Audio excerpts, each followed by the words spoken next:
বসিরহাটে তৃণমূল কর্মীকে কুপিয়ে খুন, গ্রেপ্তার 4। বসিরহাটের গোট্রা পঞ্চায়েতের ঘোনা গ্রামের ঘটনা। মৃত বছর 24-এর আনোয়ার হোসেন গাজী। জানা যায়, সোমবার রাতে এলাকার একটি চায়ের দোকানে বসেছিল ওই যুবক। সেই সময় কিছু দুষ্কৃতী এসে তারপর হামলা চালায়। ধারালো অস্ত্র দিয়ে তাকে কোপ মারে এবং গুলিও চালায় বলে অভিযোগ। তড়িঘড়ি স্থানীয়রা তাকে বসিরহাট জেলা হাসপাতালে নিয়ে গেলে চিকিৎসকরা তাকে মৃত বলে ঘোষণা করে। আনোয়ার হোসেনের পরিবারের অভিযোগ, গ্রামের দুষ্কৃতীরাই তাকে খুন করেছে।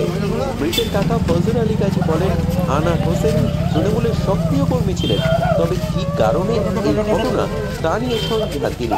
তৃণমূলের কর্মী খুনের ঘটনায় রবীন সর্দার, বাকি বিল্লা মণ্ডল নামে 4 জনকে গ্রেফতার করেছে বসিরহাট থানার পুলিশ। মঙ্গলবার ধৃতদের 10 দিনের পুলিশ হেফাজত চেয়ে বসিরহাট মহকুমা আদালতে পেশ করা হলে আদালত ধৃত 4 জনের 7 দিনের পুলিশ হেফাজতের নির্দেশ দেন। তবে কি কারণে এই হামলা তা এখনো স্পষ্ট নয়। ঘটনার তদন্ত শুরু করেছে পুলিশ। ঘটনা ছিল যে কালকের ও চাপাপুকুর কোথায় একটা গিল আমাদের ওই পাঠের মেম্বারের সঙ্গে, সাদ্দামের সঙ্গে যাওয়ার পরে কালকের এসে আমাদের হাজিবাগার সংলগ্ন একটা আছে আপনার চায়ের দোকান, ওখানে ওই যে ওই বুথের মেম্বার চা খাচ্ছিল, আর ও ধরো সেই রাস্তার ধারে বাইকের ওপরে বসেছিল। সেখানে ধরো 20-30 জন ছিল।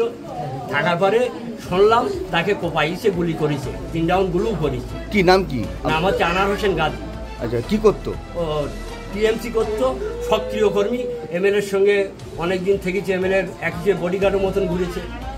আমাদের টিএমসি পার্টির একজন সক্রিয় কর্মী। কেন কারা মারলো?